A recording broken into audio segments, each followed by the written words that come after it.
Oke, jadi untuk pertemuan hari ini Kakak mulai aja teman-teman ya. Assalamualaikum warahmatullahi wabarakatuh. Selamat sore buat teman-teman kelas 10 IPA ya di sini. Oke, jadi untuk hari ini kita akan membahas materi terakhir di kelas 10 teman-teman ya. Jadi waktu itu kita udah bahas matematika minat, vektor, udah sampai selesai. Kemudian terakhir kita bahas tentang persamaan trigonometri ya, yaitu di mana kita untuk mencari nilai X yang memenuhi atau besar sudut yang memenuhi. Nah, untuk materi terakhir ini, itu juga masih sama di trigonometri, cuma di sini kita bahasnya tentang fungsi trigonometri, ya. Jadi di sini kita bahas tentang fungsi trigonometri. Nah, teman-teman bisa buka bukunya, itu ada di pokok bahasan yang kelima di matematika wajib.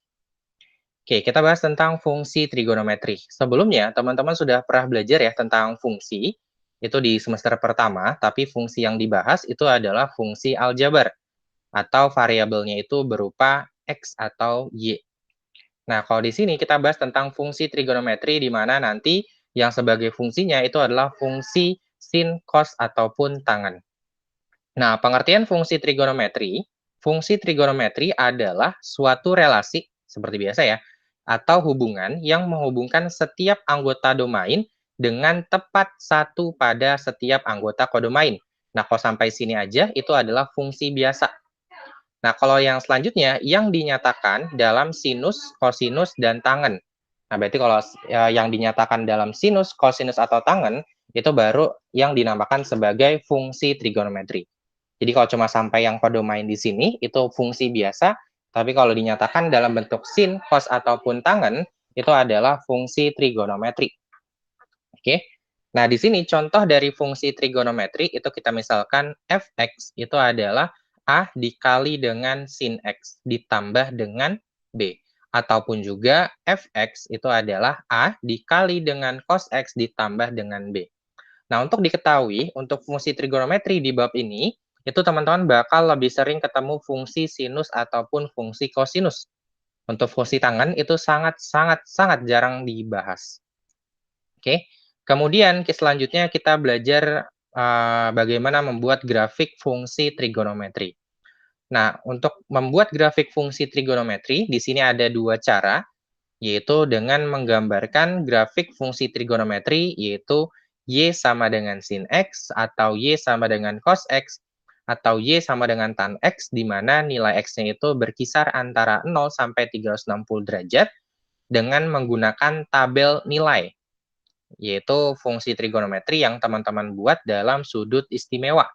Ya, berarti 0 derajat, 30, 45, 60, 90, itu di kuadran pertama. Begitu juga di kuadran 2, 3, sama 4. Oke. Dan yang cara kedua, teman-teman juga bisa menggunakan lingkaran satuan. Apa itu lingkaran satuan? Lingkaran satuan itu adalah lingkaran trigonometri yang berjari-jari satu satuan.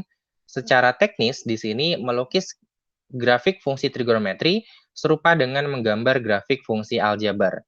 Yaitu teman-teman membuat tabel dari pemilihan nilai X, kemudian disubstitusi ke dalam fungsi, sehingga teman-teman mendapat nilai-nilai dari Y-nya. Oke, nilai-nilai yang dipilih untuk nilai X itu menyatakan besar sudut. Karena trigonometri itu kuncinya itu adalah di besar sudutnya. Oke, coba kita lihat ya untuk fungsi sinus. Nah, jadi di sini teman-teman buat tabel nilai dari trigonometri. Di sini X-nya itu adalah sudut istimewa di mana di antara 0 sampai 360 derajat. Kemudian di sini kita tulis Y-nya itu adalah sin X. Berarti kan kalau sin 0 nilainya 0, kemudian sin 30 nilainya setengah, kemudian sin 60 nilainya setengah akar 3, dan sin 90 nilainya 1. Sampai nanti di kuadran keempat. Jadi nanti teman-teman buat titiknya. Jangan lupa kalau misalkan kita buat grafik, berarti kita buat dulu sumbu X yaitu sumbu yang mendatar, dan sumbu Y yaitu sumbu yang vertikal. Jadi dimulai dari 0, kemudian ketika 30 derajat nilainya setengah, kemudian ketika 45 derajat nilainya setengah akar 2, 60 derajat nilainya setengah akar 3, dan 90 derajat nilainya adalah 1. Sampai nanti di 360 derajat. Di sini jadi ini adalah grafik fungsi sin X. Ya, ini adalah grafik fungsi dari sin X. Nah, untuk yang sebelah kirinya itu adalah apa tadi dinamakan sebagai lingkaran satuan. Nah, kalau Kakak di SMA dulu di 60 ya, itu diajarin sama guru matematikanya itu untuk mencari nilai sin cos tangen di 4 kuadran, itu kita menggunakan yaitu adalah lingkaran satuan seperti ini.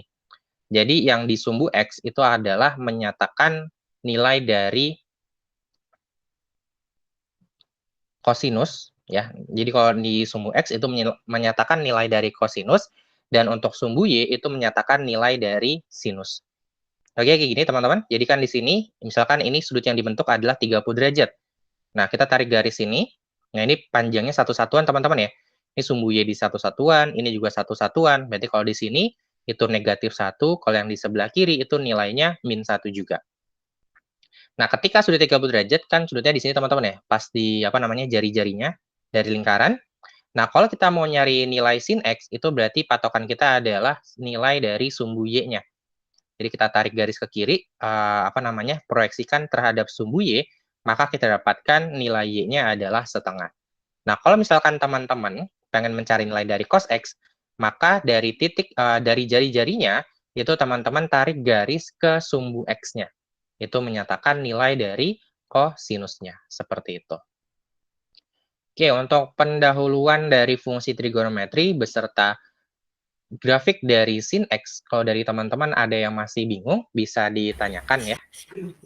Kak, mau tanya, kalau misalnya bikin tabel yang 0, 30, 60 itu kayak kita selisihin 30 derajat atau gimana, Pak? Itu sebenarnya sih terserah aja ya. Kalau misalkan mau lengkap berarti kan kita pakai 0, 30, 45, 60, 90. Tapi kalau di sini untuk mempermudah perhitungannya, nggak terlalu banyak ya, itu teman-teman juga bisa di sini pakai yang apa namanya kelipatan 30. Karena setiap kelipatan 30 itu kita bisa cari nilai dari trigonometrinya kan. Kayak 30 itu ada nilainya. 60 juga ada, 90 juga ada, kayak gitu.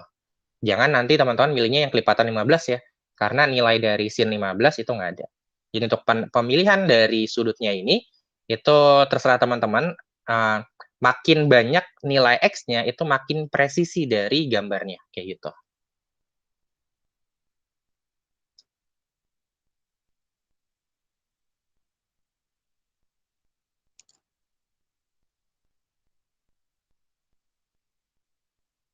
Kak, presisi itu apa, Kak?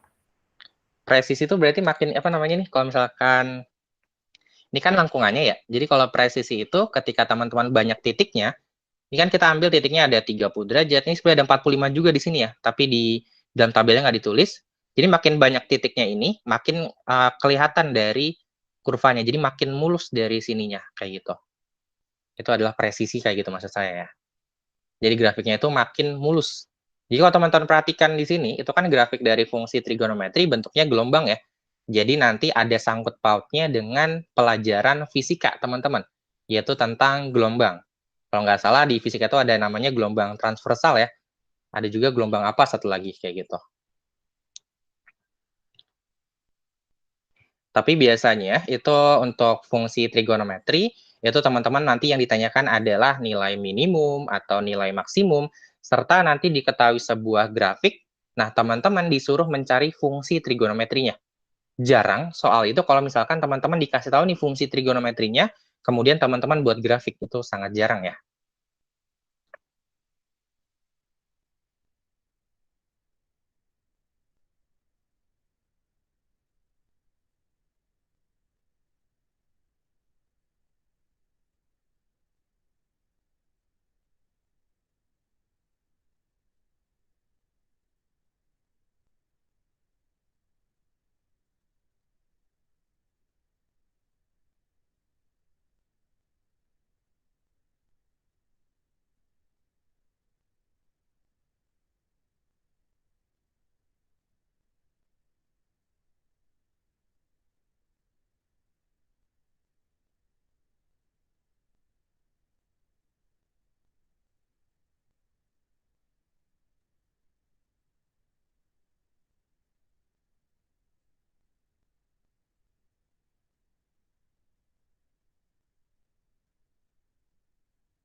Oke, di sini kita lanjut lagi ya, teman-teman, di grafik yang kedua, yaitu grafik dari fungsi cos X.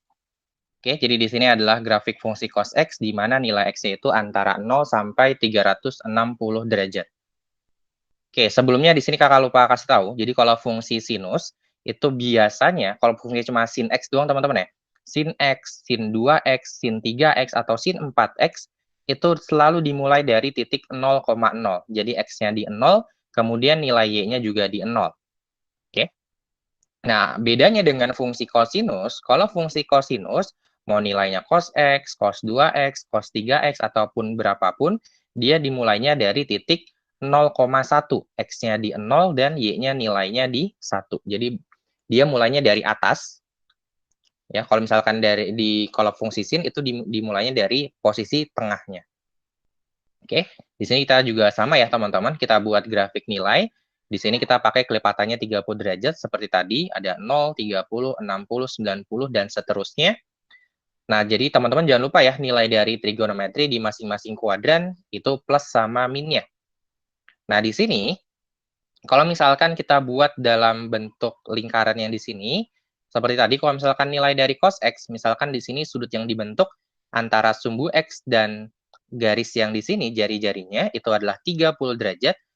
Nah, maka titik dari sini, ketika teman-teman pengen mencari nilai dari cos X-nya, kita lihat dari proyeksi titiknya terhadap sumbu X. Jadi di sini, kalau kakak itu tulisnya bisa setengah akar 3, kemudian nanti,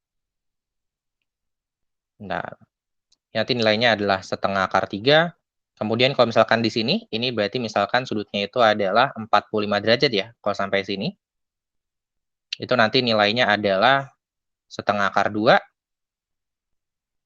Kemudian kalau di sini, berarti sampai sini itu ada 60 derajat. Nah, kalau kita tarik garis sampai sini, di sumbu X, itu nanti nilainya adalah setengah. Kemudian nanti 90 derajat, maka nilainya adalah 0. Karena pas di 90 derajat, yaitu di sini, maka proyeksi terhadap sumbu X-nya itu persis di 0. Makanya cos 90 derajat itu nilainya adalah 0. Oke, ini adalah grafik dari fungsi trigonometri, yaitu Y sama dengan cos X. Nah, sekarang kita lihat dari tadi, jadi nanti di dalam grafik fungsi sinus atau kosinus, itu kan nanti grafiknya itu berupa gelombang, teman-teman ya. Nah, nanti di dalam gelombang, itu kalau misalkan teman-teman masih ingat di pelajaran fisika, ada yang namanya amplitudo, ada juga yang namanya periode. Amplitudo itu adalah simpangan terjauh. Amplitudo adalah simpangan terjauh.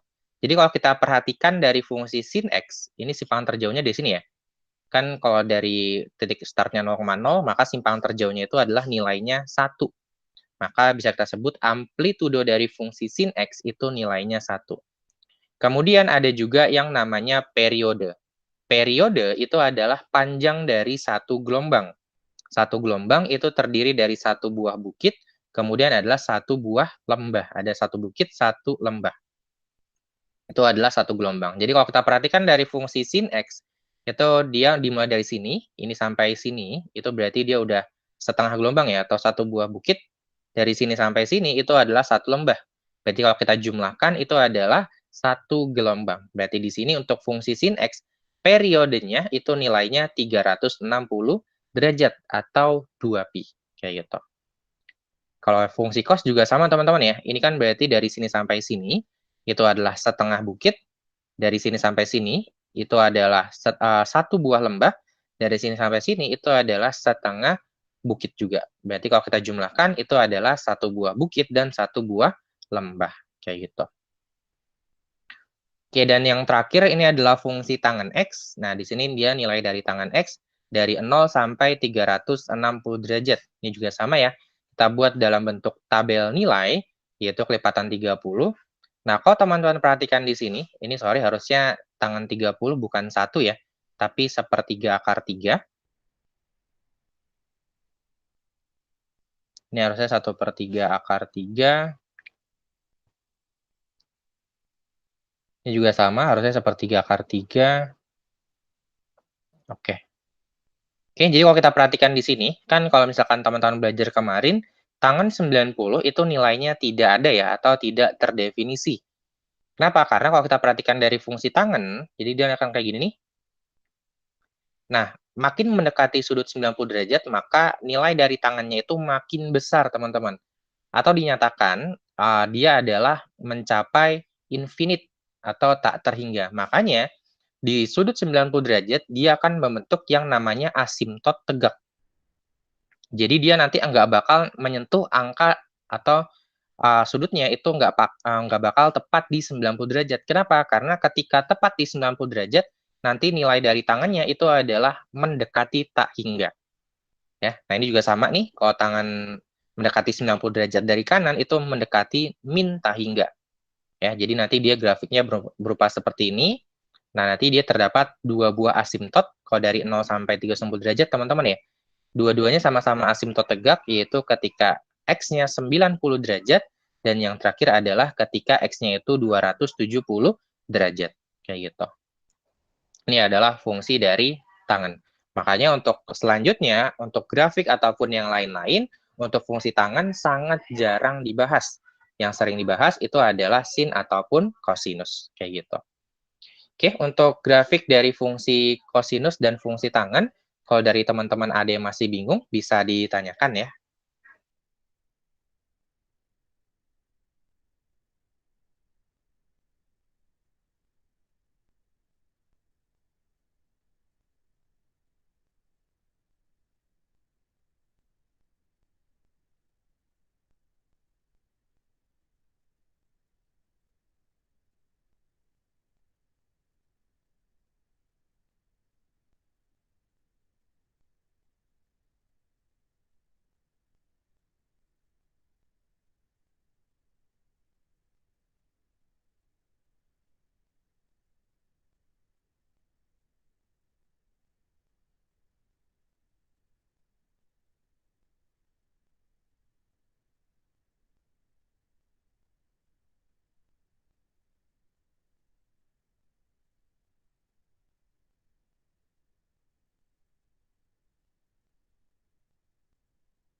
Oke, kita lanjut lagi teman-teman ya. Di sini kita lanjut berdasarkan grafik fungsi yang kita pelajari tadi, yaitu fungsi sin X, fungsi cos, ataupun fungsi tan, itu dapat disimpulkan beberapa hal sebagai berikut. Jadi yang pertama, untuk fungsi sin X ataupun fungsi cos X, dia mempunyai periode 360 derajat, sama kayak tadi ya, yaitu panjang satu putarannya adalah 360 derajat atau 2pi.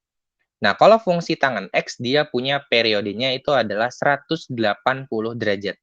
Makanya kalau kita perhatikan yang kemarin, yang kita belajar tentang persamaan trigonometri, kalau fungsi sin atau fungsi cos itu kan K-nya dikali 360 derajat, kalau fungsi tangan K-nya dikali sama 180 derajat. Jadi dapatnya dari sini teman-teman ya. Kemudian untuk yang kedua, kesimpulan yang kita dapat adalah baik fungsi sin ataupun fungsi cos, dia punya nilai minimum atau nilai paling kecilnya itu adalah negatif 1, dan nilai maksimumnya itu adalah 1. Sedangkan untuk fungsi tangen X itu tidak mempunyai nilai maksimum ataupun nilai minimum. Ya, kalau kita perhatikan dari fungsi sin X, di sini maksimumnya itu di sini nilainya 1, dan minimumnya juga negatif 1. Ini juga sama ya. Untuk fungsi cos X-nya, dia maksimum di 1, bisa di sini juga, dan nilai minimumnya adalah negatif 1. Dan untuk fungsi tangan X di sini, dia tidak memiliki nilai maksimum ataupun nilai minimum, karena dia punya yang namanya asimtot datar. Asimtot tegaknya di sini. Oke, kemudian yang ketiga itu adalah fungsi tangan mempunyai garis asimtot. Yang tadi ya, yaitu dia mempunyai 2 garis asimtot tegak. Kemudian di sini kita belajar tentang pengembangan grafik dari fungsi trigonometri. Nah, di sini grafik fungsi Y sama dengan sin X, cos X, ataupun tangan X di atas merupakan grafik dasar dari fungsi trigonometri. Selanjutnya, kita akan membahas pengembangan dari fungsi tersebut. Di sini ada 2 fungsi, bisa fungsi sin atau fungsi cos ya. Yaitu untuk pengembangannya itu adalah A dikali cos BX ditambah C. Ataupun A dikali sin BX ditambah C. Di mana nilai A ini akan berhubungan dengan yang namanya amplitudo atau simpangan terjauh. Amplitudo itu nilainya adalah mutlak dari A-nya. Oke, kemudian BX tambah C ini itu adalah nilai dari sudut trigonometrinya ya. B ini adalah koefisien dari X. Nah, B ini akan berhubungan dengan yang namanya periode. Nah, periode itu rumusnya adalah 2pi dibagi dengan B. Di mana B itu tadi adalah koefisien dari X-nya. Dan C di sini itu adalah hubungannya dengan sudut fase. Di mana sudut fase itu adalah C dibagi dengan B.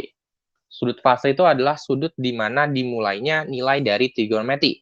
Contohnya kalau sin itu kan dimulainya harusnya dari titik 0, dan cos itu dimulainya dari posisi atas ya, atau 1.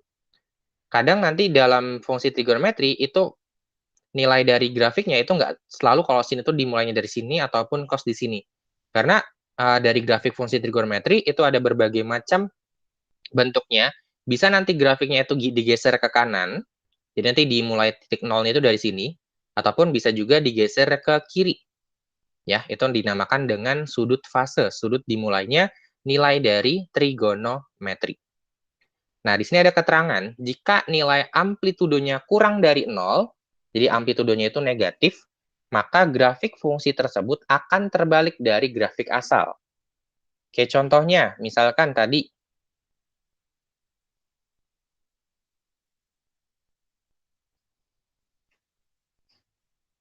kalau grafik fungsi sin X itu kan seperti ini teman-teman ya. Jadi dia bukit dulu baru lembah, ini adalah sin X. Nah, kalau grafiknya itu adalah min sin X, dia jatuhnya adalah lembah dulu baru bukit.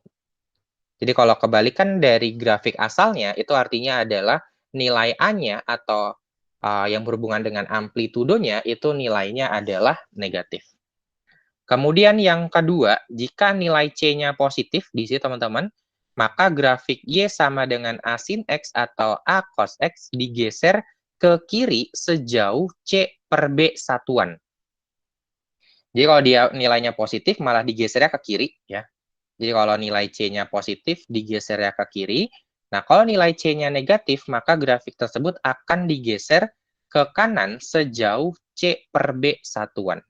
Ya, sejauh C per B satuan. Kayak gitu. Oke, untuk kesimpulan dari grafik fungsi trigonometri beserta pengembangan grafik fungsi trigonometri, kalau dari teman-teman ada yang masih bingung, bisa ditanyakan ya. Pak, kalau misalnya tadi kan kalau A-nya itu kurang dari 0, maka grafik fungsi tersebut akan berbalik ya Pak, terbalik. Terus kalau misalnya grafiknya dari cos itu berarti dia kan tadi mulainya dari 0,1 ya Pak. Berarti nanti dia ada di 0,1 gitu Pak. Iya, dimulainya dari 0,1 dari bawah. Terus Kak, kalau misalnya yang periode yang 2pi per B itu tuh cuman buat koefisien dari X-nya doang ya? Iya, jadi untuk menentukan periodenya itu sangat ditentukan oleh koefisien X di sudutnya. Kayak gitu. Karena nggak semua fungsi trigonometri itu periodenya nilainya 2pi ya. Ada juga nanti periodenya nilainya pi atau periodenya setengah pi. Jadi sangat tergantung dari fungsi trigonometrinya.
Oke, kita lanjut lagi teman-teman ya. Jadi di sini kita contohkan yaitu grafik fungsi trigonometri, yaitu yang berupa pengembangan dari grafik dasarnya. Nah, di sini contohnya itu adalah grafik fungsi y sama dengan 2 sin x. Berarti kalau misalkan fungsi dasarnya itu adalah y sama dengan sin x, maka kalau grafik ini yang berubah itu adalah amplitudonya. Kalau di sini amplitudonya itu nilainya 2. Berarti otomatis simpangan terjauh dari sumbu simetrinya itu adalah sebanyak 2 satuan. Ya, simpangan terjauh dari sumbu simetrinya itu sebesar 2 satuan. Jika kita perhatikan, maka nilai maksimumnya dari fungsi trigonometri tersebut adalah 2, karena ada 2 koefisien 2 ya, teman-teman. Dan nilai minimumnya itu juga nilainya adalah negatif 2. Oke, ini juga sama ya. Kalau di sini juga sama, satu periodenya itu adalah 360 derajat. Karena di sini koefisien dari X itu nilainya juga 1. Oke, kemudian kita lihat di grafik yang kedua. Nah, kalau di sini itu grafiknya dari Y sama dengan cos 2X. Apa yang membedakan dengan grafik dasarnya? Kalau tadi kan grafik dasarnya itu adalah Y sama dengan cos X. Nah, di sini yang berbeda itu adalah sudut dari fungsinya. Kalau dasarnya itu sudutnya adalah X, dan kalau di sini itu sudutnya adalah 2X. Berarti kalau yang berbeda adalah nilai dari X-nya, maka nanti hubungannya dengan yang namanya periode, teman-teman. Tadi kan periode itu rumusnya adalah 2pi dibagi dengan B. Di mana untuk soal grafik di sini, B-nya itu nilainya 2. Berarti jadinya 2pi dibagi dengan 2. 2pi dibagi 2 nilainya pi. Artinya, panjang satu gelombang itu nilainya adalah pi atau 180 derajat. Coba kita lihat ya dari soalnya. Nah, dari 0 sampai 45 derajat itu adalah setengah bukit. Dari 45 derajat sampai 135 derajat itu sudah satu lembah. Dan 135 derajat sampai 180 derajat itu setengah bukit. Jadi kalau kita jumlahkan dari 0 sampai 180 derajat, itu ada satu bukit dan satu lembah. Dengan artian itu adalah panjang dari satu gelombang. Jadi untuk fungsi cos 2x, panjang satu gelombangnya itu sebesar 180 derajat. Berarti kalau sampai 360 derajat, itu ada 2 gelombang. Kayak gitu. Oke, dan yang ketiga itu adalah grafik dari fungsi tangan X. Tangan 2X ya. Di sini berarti kalau misalkan grafik dasarnya itu adalah Y sama dengan tangan X, ini adalah Y sama dengan tangan 2X, berarti ini juga sama ya. Hubungannya dengan periode, berarti di sini kalau tadi untuk fungsi tangan X itu periodenya adalah 180 derajat, maka kalau fungsi tangan 2X itu nanti periodenya adalah 90 derajat. Jadi dari sini sampai sini itu adalah satu buah periodenya, kayak gitu. Tapi tenang aja untuk fungsi tangan itu nanti sangat jarang dibahas teman-teman ya, karena dari grafiknya juga dia punya yang namanya asimtot. Oke, coba kita lanjut contoh soalnya teman-teman ya. Kita masuk ke uji kompetensi yang kelima. Untuk nomor 1 di sini, itu yang ditanyakan adalah nilai minimum dari fungsi 4 dikali dengan cos X min pi per 3. Oke, kalau teman-teman perhatikan, di sini fungsi trigonometrinya itu adalah fungsi cos. Nah, kalau kita perhatikan dari kesimpulan yang tadi, baik fungsi sin ataupun fungsi cos, itu nilai paling kecilnya adalah negatif 1, dan nilai paling besarnya itu adalah 1. Nah, karena yang ditanyakan nilai minimal, maka teman-teman masukin deh nilai cosnya itu adalah negatif 1. Jadinya adalah 4 dikali negatif 1. 4 dikali negatif 1 itu nilainya adalah negatif 4. Oke, maka untuk nomor 1 di sini, nilai minimum dari fungsi tersebut adalah yang opsi A, yaitu negatif 4. Oke, untuk nomor 1 dan yang penjelasan sebelumnya, kalau dari teman-teman ada yang masih bingung, bisa ditanyakan ya. Kak, berarti kalau misalnya yang ditanya nilai maksimum, itu nilainya 4 ya? Ya, kalau yang ditanyakan nilai maksimum, itu nilainya 4.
Oke, kita lanjut lagi teman-teman ya. Jadi di sini yang ditanya nomor 2 soalnya adalah nilai X positif paling kecil yang membuat fungsi 5 dikurang sin X ditambah 30 derajat itu bernilai maksimum.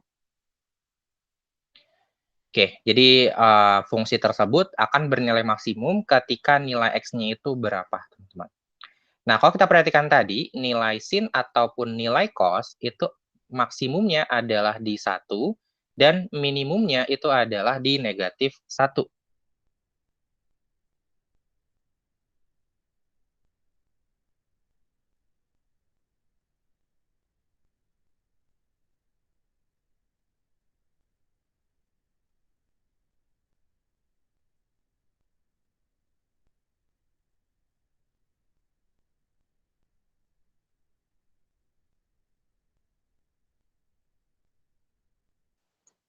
Oke, jadi kan di sini tadi untuk fungsi sin ataupun fungsi cos, dia akan bernilai minimum itu min 1 dan maksimum di 1.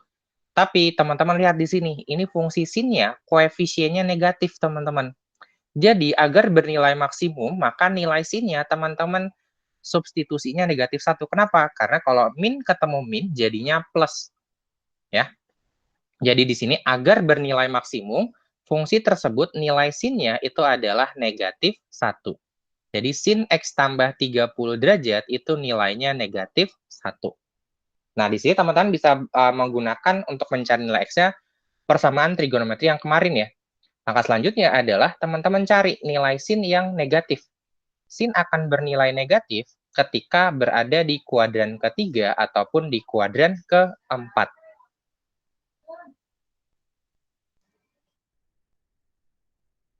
Oke, di kuadran ketiga, nilai sin yang bernilai, nilai yang min 1 itu nggak 34 ya.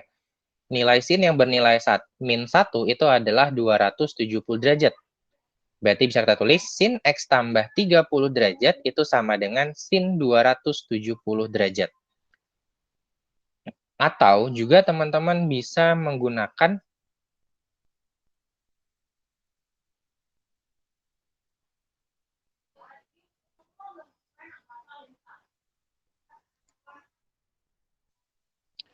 Oke, jadi kan kalau dia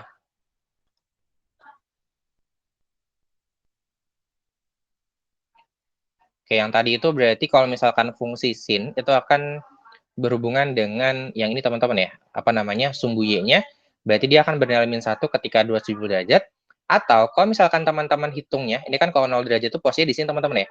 Nah, kalau misalkan kita kayak gini teman-teman, apa namanya, searah jarum jam, berarti kan dari sini sampai sini itu nilainya 90 derajat. Tapi karena dia searah jarum jam, maka nilainya adalah negatif 90 derajat. Jadi bisa juga dari sin X tambah 30 derajat yang nilainya min 1, itu bisa sin 270 derajat atau sin min 90 derajat. Oke. Nah, karena di sini fungsinya sama-sama sin dan koefisien X-nya itu cuma 1, jadi teman-teman langsung samain aja sudutnya. Berarti kalau dari sini, yang pertama kita dapat X tambah 30 derajat itu sama dengan 270 derajat. Maka kita dapatkan nilai X-nya itu adalah 240 derajat.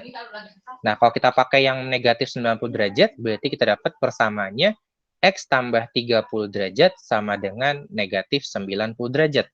Berarti nilai X-nya kita dapatkan adalah negatif 120 derajat. Nah, di sini yang ditanyakan adalah nilai X positif paling kecil. Berarti di sini yang paling kecil yang positif itu adalah 240 derajat. Maka untuk nomor 2 di sini, jawaban yang tepat adalah yang opsi E. Oke, untuk nomor 2, kalau dari teman-teman ada yang masih bingung, bisa ditanyakan ya.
Oke, kita lanjut lagi teman-teman ya, di nomor yang ketiga. Untuk nomor yang ketiga, di sini yang ditanyakan adalah nilai maksimum dan minimum dari fungsi f, yaitu 3 cos X ditambah 4 sin X dikurang dengan 2. Nah, kalau dari sini, teman-teman nggak bisa melakukan cara yang tadi ya, nilai sin atau cos akan bernilai maksimum di 1 dan minimum di min 1. Enggak. Karena di sini ada dua fungsi, teman-teman. Ada fungsi sin ataupun fungsi cos. Jadi ketika ada dua buah fungsi sin ataupun fungsi cos, maka teman-teman harus dijadikan satu buah fungsi yang lain. Nah, jadi di sini, kalau misalkan teman-teman ketemu fungsi A dikali dengan cos X, ditambah dengan B dikali sin X, ini teman-teman bisa merubah fungsi tersebut menjadi K dikali oleh cos X min alpha. Di mana untuk nilai K itu teman-teman dapat peroleh dengan cara akar dari A kuadrat ditambah B kuadrat. Ingat ya, A itu adalah koefisien dari cos, dan B-nya itu adalah koefisien dari sin. Nah, untuk alfanya itu teman-teman dapat peroleh dari tangen alfa itu nilainya adalah B per A. Tetapi kalau yang ditanyakan adalah nilai maksimum sama nilai minimum, alfa di sini tidaklah berpengaruh. Kecuali nanti yang ditanyakan adalah dia akan bernilai maksimum ketika X-nya berapa derajat. Nah, baru itu A-nya, alfanya di sini itu yang berpengaruh. Oke, kalau kita perhatikan di situ, itu kan fungsi F-nya, itu ada 3 cos X ditambah 4 sin X min 2. Min 2-nya kita jangan dihitung dulu ya. Jadi kita sederhanakan dulu dari fungsi 3 cos X ditambah dengan 4 sin X. Berarti dari sini kita bisa mencari nilai K-nya, itu adalah akar A kuadrat, berarti 3 kuadrat ditambah dengan B kuadrat, yaitu 4 kuadrat. 3 kuadrat nilainya 9, dan 4 kuadrat nilainya 16. Berarti 9 tambah 16, 25, dan akar 25 itu nilainya 5. Kemudian dikali dengan cos X min alpha. Misalkan kita pengen nyari alfanya. Berarti dari sini kita dapat tangen alfa itu adalah B per A. Di situ nilai B-nya itu adalah 4, dan nilai A-nya itu 3. Berarti tangen alfa itu adalah 4 per 3. Nah, masalahnya untuk tangan itu nggak ada sudut istimewa yang nilai dari tangannya 4 per 3. Karena tangan di dalam sudut istimewa itu nilainya kalau nggak 0, sepertiga akar 3, akar 3, 1, ataupun negatif 1. Kayak gitu. Oke, maka di sini kita anggap aja dia alfa saja, teman-teman ya. Kita nggak perlu nyari sudutnya. Berarti di sini untuk fungsi f itu bisa kita tulis dalam bentuk yang lain, yaitu adalah 5 dikali dengan cos X min alpha dikurang dengan 2. Kemudian kita lihat di situ. Nah, yang ditanyakan adalah nilai maksimum sama minimum. Nah, karena di sini fungsinya cos dan cos ini koefisiennya positif yaitu 5, dia akan bernilai maksimum ketika nilai dari cosnya itu 1. Berarti fungsinya itu nilainya jadi 5 dikali 1 dikurang 2. 5 kali 1 nilainya 5, dan 5 kurang 2 itu nilainya 3. Nah, untuk fungsi minimum, karena dia juga fungsinya cos, maka akan bernilai minimum ketika cosnya teman-teman ganti jadi negatif 1. Berarti nilai fungsinya itu adalah 5 dikali negatif 1, kemudian dikurang dengan 2. 5 kali min 1 itu adalah min 5, min 5 dikurang 2 itu adalah negatif 7. Oke, berarti untuk nomor 3 kita dapatkan nilai maksimum dan minimum dari fungsi tersebut itu adalah 3 dan negatif 7. Maka untuk nomor 3 di sini, jawaban yang tepat adalah yang opsi B. Oke, untuk nomor 3, kalau dari teman-teman ada yang masih bingung, bisa ditanyakan ya.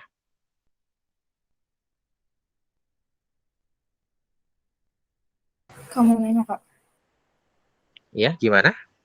Itu pakai rumus K cos X dikurang alpha, itu kalau misalkan soalnya A cos X tambah B sin X gitu, kok. Intinya itu di dalam suatu fungsinya itu ada satu fungsi sin, ada satu fungsi cos. Jadi fungsinya berlainan. Ya, kalau tadi kan kita belajarnya fungsinya cuma sin doang atau cos doang kayak gitu ya. Nah, kalau ada fungsi sin ataupun fungsi cos, kamu bisa merubah pakai rumus yang ada di sini.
Oke, kita lanjut ya. Di sini di nomor yang keempat. Untuk yang nomor 4, di sini yang ditanyakan adalah periode dari grafik fungsi Y sama dengan 4 cos 2X. Y sama dengan 4 dikali dengan cos 2X. Nah, di sini untuk periode, tadi rumusnya itu adalah 2pi dibagi dengan B. Di mana B itu adalah koefisien dari X. Berarti di sini karena koefisien dari X-nya 2, maka nilai B-nya itu adalah 2. Berarti kita dapat periodenya itu adalah 2pi dibagi dengan 2. 2pi dibagi 2 itu akan menghasilkan nilainya adalah pi. Maka untuk nomor 4 di sini, jawaban yang tepat adalah yang opsi B. Oke, kita lanjut lagi ya. Ini karena soalnya mudah. Kita lanjut lagi di nomor yang kelima. Untuk yang nomor 5, di sini jika nilai maksimum, jadi untuk fungsi di sini, dia maksimumnya itu nilainya sama dengan 2. Maka nilai M yang memenuhi adalah, oke ini soalnya udah lumayan teman-teman ya. Nah, kalau kita perhatikan di sini, ini kan fungsinya berupa pecahan, dan fungsi trigonometrinya ada 2, ada sin, ada cos. Nah, ini juga sama teman-teman, kayak nomor 3 tadi. Teman-teman rubah jadi fungsi K dikali cos alfa ya. Berarti di situ bisa kita tulis fungsinya itu adalah min 8 dikali dengan cos X ditambah dengan 15 dikali dengan sin X. Di mana min 8 ini nanti nilainya adalah A, dan 15 di sini itu nilainya adalah B. Nah, tadi itu kita bisa ganti jadi K dikali dengan cos X min alfa.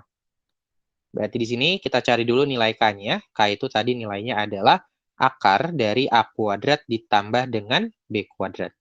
Berarti nilainya akar dari min 8 kuadrat ditambah 15 kuadrat. Atau teman-teman juga bisa pakai Pitagoras di sini ya. 8, 15 berarti nanti Pitagorasnya adalah 17. Oke, berarti di sini kita bisa rubah jadi 17 dikali cos. Nah, karena di sini kita yang ditanyakan adalah nilai M-nya, hubungannya dengan nilai maksimum atau minimum, kita nggak perlu mencari nilai dari alfanya. Kecuali nanti yang ditanyakan adalah berapa sudutnya, agar fungsi tersebut mencapai maksimum atau minimum. Jadi kita tulis saja sebagai 17 dikali dengan cos X min alfa. Berarti dari fungsi ini kita dapatkan, kita rubah nilainya jadinya M dibagi dengan 17 dikali dengan cos X min alfa ditambah dengan 25. Oke, nah karena di sini dia yang diminta adalah nilai maksimum, nah kalau teman-teman perhatikan, di sini fungsi cos-nya di bawah teman-teman. Nah, pecahan akan bernilai makin besar atau bernilai maksimum ketika penyebutnya makin kecil. Contohnya, kalau misalkan 2 dibagi 1, itu kan nilainya 2. Kalau 2 dibagi setengah, itu nilainya 4. Ya, jadi dia akan bernilai maksimum ketika penyebutnya makin kecil. Ya, penyebutnya makin kecil. Nah, di sini kan fungsi cos-nya atau trigonometrinya posisinya di bawah. Berarti agar dia nilainya maksimum, itu nilai dari cos-nya itu adalah negatif 1. Jadi teman-teman substitusi cos-nya min 1. Ya, karena ini kan 17 positif. Berarti agar nilainya makin besar dari semua fungsinya, maka bagian bawahnya itu nilainya harus paling kecil. Jadi di sini nilai cos-nya kita substitusi min 1. Jadinya M per 17 dikali min 1 ditambah 25. Tadi nilai maksimumnya sama dengan 2. Jadi kita sama dengankan dengan 2. Berarti M dibagi 17 dikali min 1 itu adalah min 17. Min 17 ditambah 25 itu nilainya 8. Jadinya M per 8 sama dengan 2. Maka kita dapatkan M-nya itu adalah 2 kali 8. 2 kali 8 itu nilainya adalah 16. Oke, berarti untuk nomor 5 di sini jawaban yang tepat adalah yang opsi B. Oke, untuk nomor 4 dan nomor 5, kalau dari teman-teman ada yang masih bingung, bisa ditanyakan ya.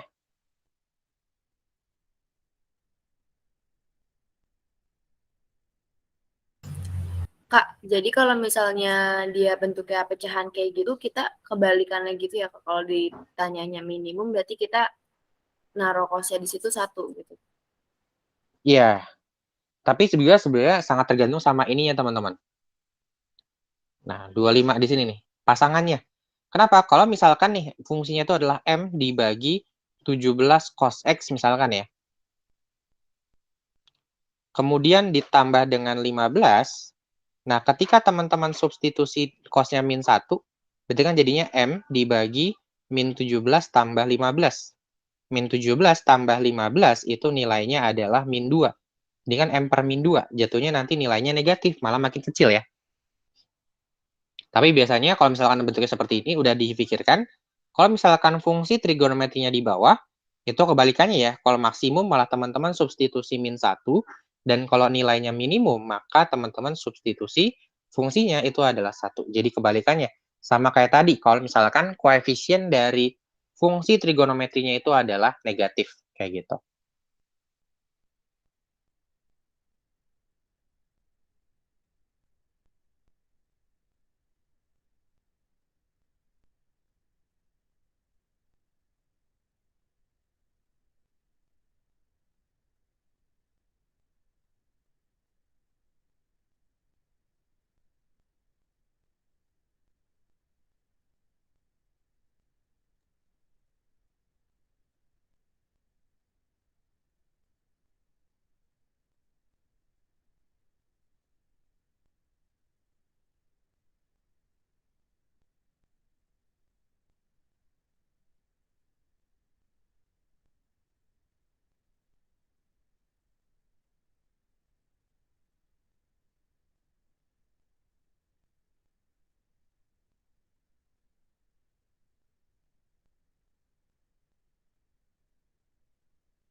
Oke, kita lanjut lagi teman-teman ya. Untuk nomor 6 di sini, grafik di bawah ini adalah sketsa grafik dengan persamaan Y sama dengan A dikali dengan cos KX.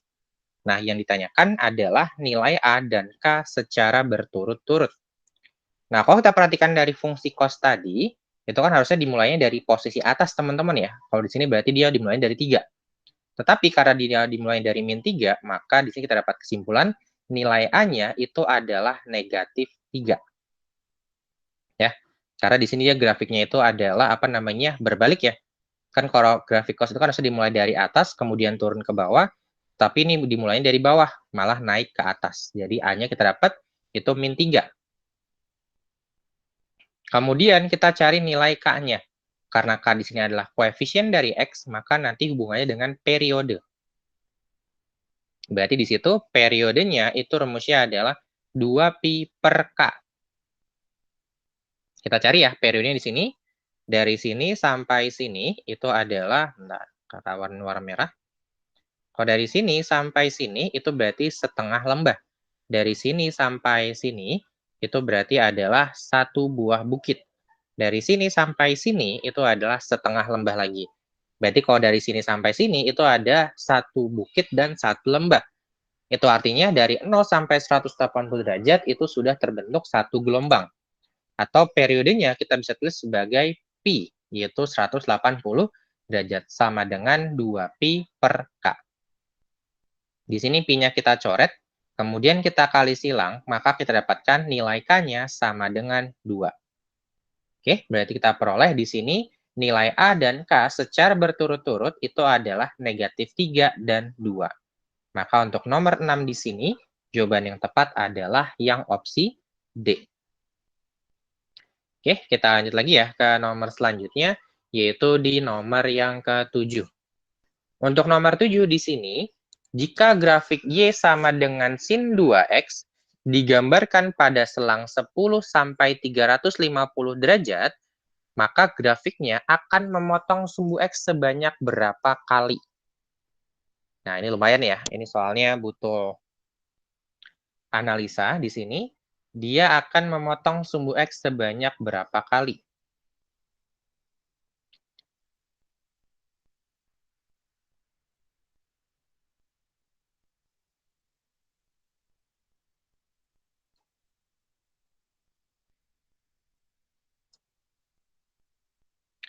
Oke, sebuah grafik dikatakan memotong sumbu X itu ketika nilai Y-nya sama dengan 0.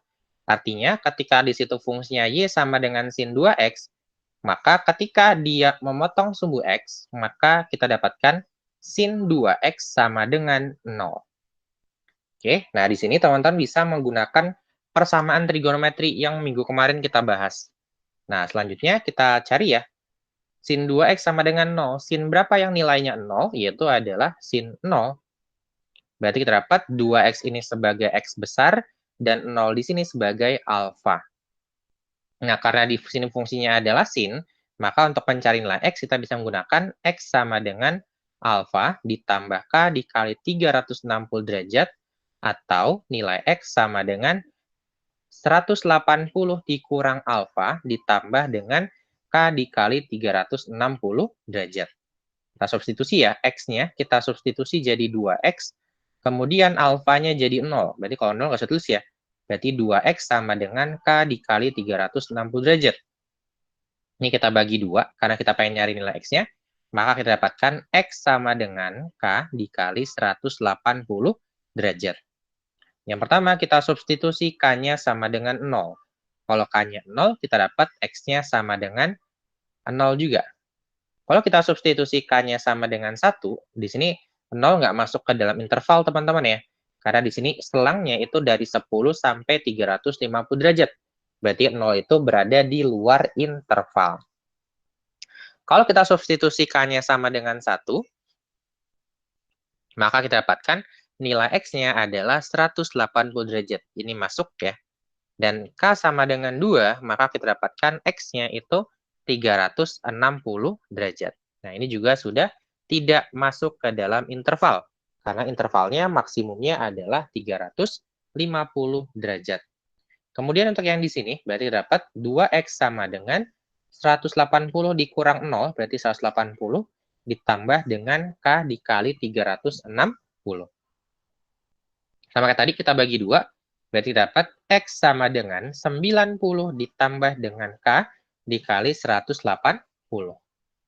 Kita substitusi K-nya sama dengan 0, maka kita dapatkan X-nya 90 derajat.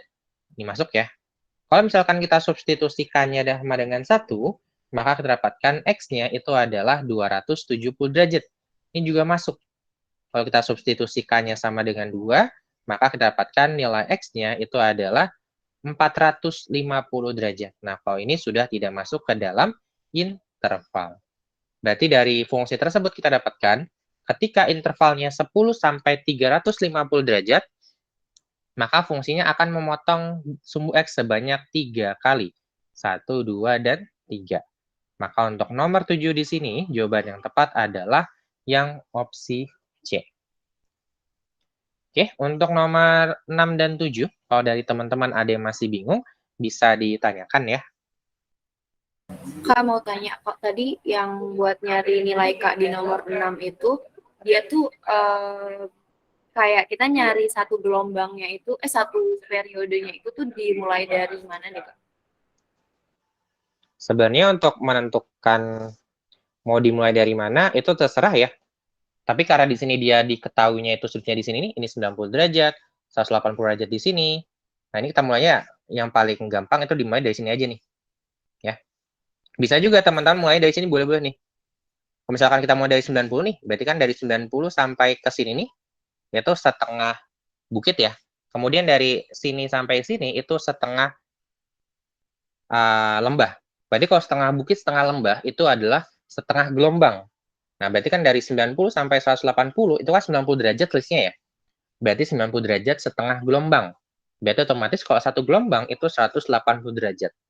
Jadi sebenarnya nggak harus dimulainya itu dari titik startnya, teman-teman. Jadi terserah aja, di sini boleh juga dimulainya itu ketika titiknya itu diketahui sudutnya berapa. Kayak di sini diketahui 90, 180, 270, atau 360. Jadi fleksibel untuk menentukan panjang satu buah gelombangnya, kayak gitu. Kak, terus yang nomor 7 tadi, itu kan dia sin 2X sama dengan 0 ya? Itu karena kalau misalnya memotong sumbu X, itu Y-nya harus sama dengan 0. Iya, Y itu kan berarti nilai fungsinya ya.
Oke, kita lihat lagi teman-teman ya. Di sini di nomor yang ke-8. Untuk nomor 8, di sini yang ditanyakan adalah persamaan grafik fungsi di atas. Nah, karena di sini dimulai dari titik yang bawah, bukan dari 0 ya, maka ini adalah fungsinya yaitu fungsi cos. Dan di sini karena dia dimulai grafiknya dari bawah ke atas, kan kalau fungsi cos biasa itu kan dimulainya dari atas ke bawah ya, maka nanti nilai amplitudonya itu negatif. Ya kan tadi untuk fungsinya itu adalah Y sama dengan A dikali cos BX. Maka di sini nilai A-nya itu juga negatif 3. Oke. Kemudian di sini kita tentukan nilai B-nya dengan menggunakan rumus periode ya. Berarti kalau misalkan dari sini sampai sini teman-teman nih, itu kan berarti satu buah bukit ya. Berarti kan satu buah bukit itu sama saja dengan setengah gelombang. Setengah periode ya. Setengah periode atau gelombang itu adalah dari 3/4 pi, dari pi per 4 sampai 3/4 pi. Berarti kita cari selisihnya. 3/4 pi dikurang dengan 1/4 pi. Maka kita dapatkan nilainya adalah setengah pi. Jadi kalau setengah periode itu adalah setengah pi, maka satu periode itu nilainya adalah pi. Nah, tadi untuk periode itu rumusnya adalah 2pi per B. Berarti di sini nilainya adalah 2pi per B sama dengan pi. Pi-nya kita coret, kemudian teman-teman kali silang, maka kita dapatkan nilai B-nya sama dengan 2. Nah, karena kita dapat nilai A sama nilai B-nya, maka teman-teman bisa substitusi ke fungsinya, maka dapatkan fungsinya itu adalah Y sama dengan min 3 dikali dengan cos 2X. Oke, maka untuk nomor 8 di sini, jawaban yang tepat adalah yang opsi B.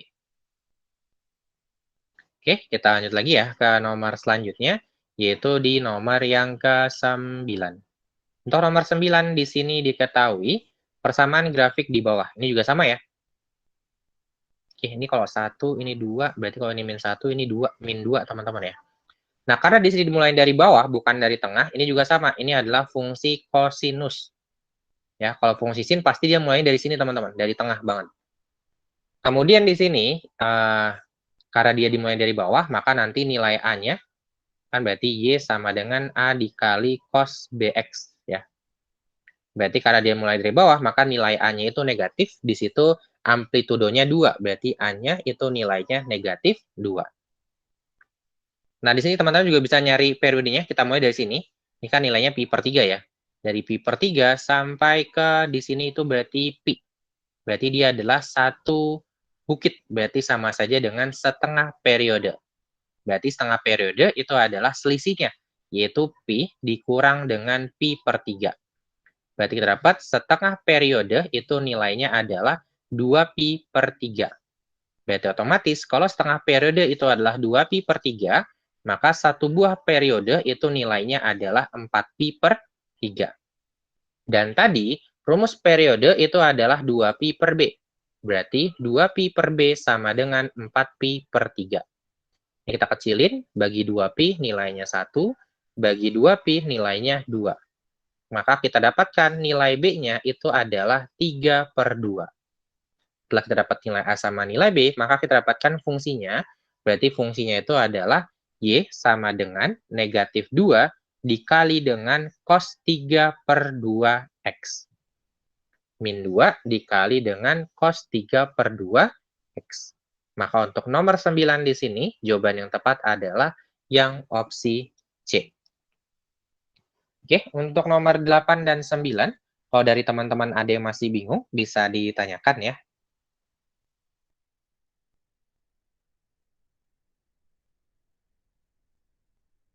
Kak, tadi kenapa selisih, Kak? Yang setengah periode. Iya, jadi kan kalau setengah periode kan dimulainya dari pi per 3 sampai pi. Berarti kan panjangnya ini kita selisih dong. Jadi pi dikurang sama pi per 3. Karena dia dimulainya nggak dari 0 ya. Dimulainya dari pi per 3, kayak gitu. Jadi kita cari selisihnya, kayak gitu.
Oke, kakak tanyakan berarti untuk pertemuan hari ini kakak cukupkan sampai sekian dulu teman-teman ya.